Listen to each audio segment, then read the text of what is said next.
Hello दोस्तों, मैं Aryan school of business adviser and founder online business workshop. आज हम बात करेंगे सक्सेस को प्राप्त करने के लिए, सफलता को प्राप्त करने के लिए या फल को प्राप्त करने के लिए कुछ विधान हैं, उनके बारे में हम बात करेंगे। नंबर 1 पर कर्म का विधान, नंबर 2 पर साधना का विधान, नंबर 3 तपस्या का विधान। कर्म का विधान यह रिस्क का विधान, यह रिस्क का विधान है, मेहनत का विधान, कष्ट का विधान। यह कष्ट का विधान अर्थात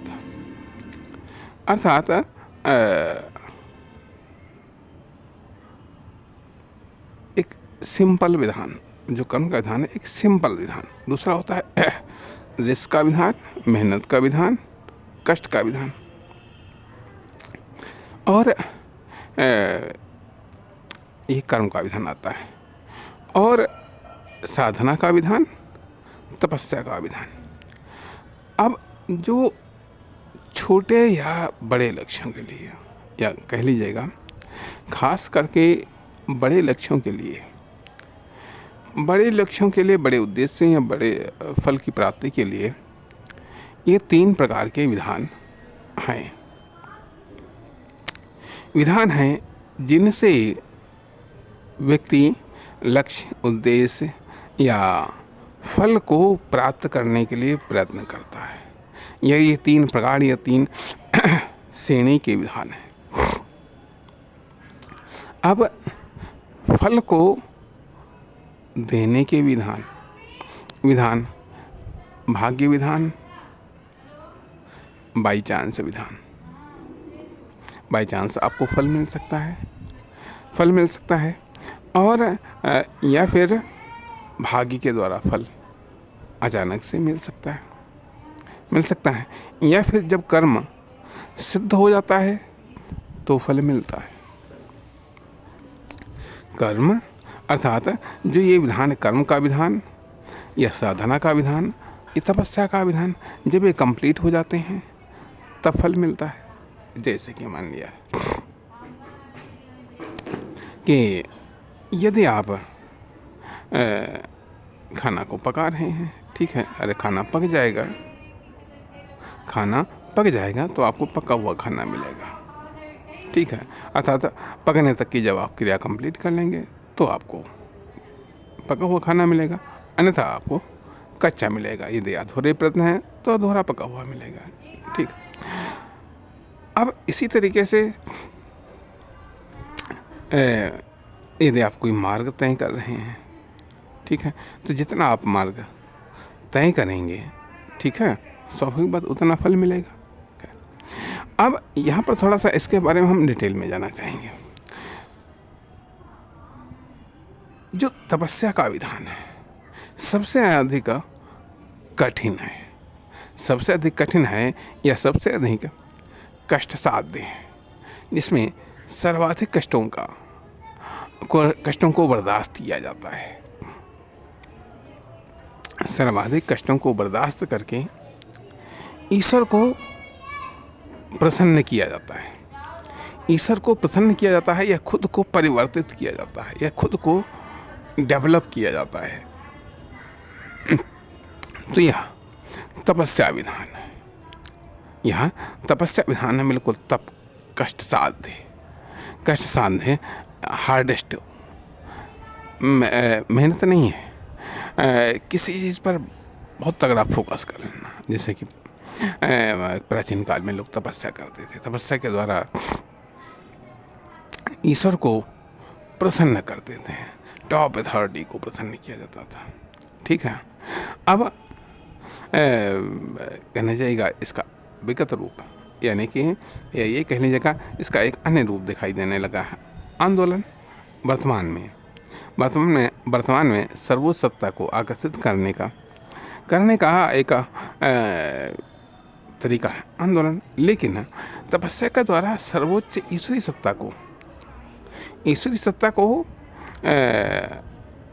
फल देने के लिए बाध्य करना, ये विवश करना। विवश करना ये तपस्या है। ये कर्म का सर्वोच्च विधान है, जिसमें सर्वोच्च सत्ता विवश हो जाती है आपके कर्म का फल देने के लिए। तपस्या वह कर्म का या वह एक्शन का या व्यक्ति के द्वारा किया जाने वाला वो सर्वोच्च फल की प्राप्ति के लिए किया जाने वाला विधान है, जिसमें सर्वोच्च सत्ता ईश्वर परमात्मा विवश हो जाते हैं। विवश हो जाते हैं आपको आपके कर्म का फल देने के लिए। दूसरी चीज़ आती है कि साधना में मिडिल सत्ताएं चाहे वह मान लीजिएगा कि जिसे कि कहा जाता है कि भूत प्रेत या तांत्रिक साधनाएं वगैरह, चलो वो तो एक अलग चीज़ है, वह एक अलग कैटेगरी है, ठीक है। ये भी साधना की श्रेणी में आता है। विभिन्न प्रकार की साधनाएं की जाती हैं, जिनके द्वारा विभिन्न प्रकार की सिद्धियों को प्राप्त किया जाता है। अर्थात विभिन्न प्रकार की सिद्धियाँ को, अर्थात पार्टिकुलर साधना या पार्टिकुलर एक्शन करने से एक विशेष प्रकार की सिद्धि प्राप्त की जाती है, ठीक है। इसको टैलेंट भी कह सकते हैं, इसको योग्यता भी कह सकते हैं, और इसको एक चमत्कारिक शक्ति भी कह सकते हैं। तो ये एक साधना है, ठीक है। साधना का एक ये रूप आता है कि जब हम चमत्कारिक या सरप्राइजिंग फल को प्राप्त करने के लिए कोई पार्टिकुलर क्रिया लगातार करते हैं, ठीक है, जिससे कि वो उस फल को या वो सिद्धि प्राप्त होती है। दूसरी चीज़ आती है कि जब हम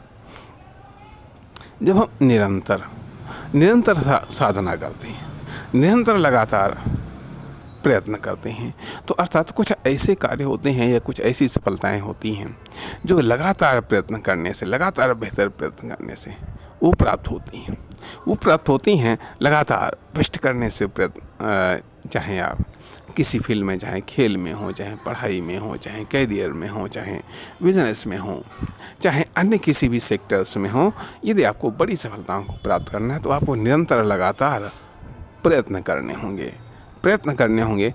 तो यह साधना है।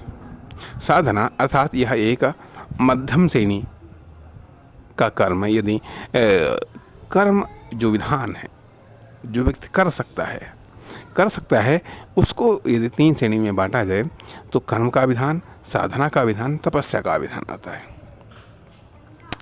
तपस्या का विधान आता है कि जी अब निचले स्तर पर आता है बात। कर्म का विधान क्या कहता है? कर्म का विधान ये कहता है कि कर्म करिएगा और फल को प्राप्त करिएगा। कर्म को करिएगा, फल को प्राप्त करिएगा, अर्थात इसमें लघु या छोटे कर्म आते हैं।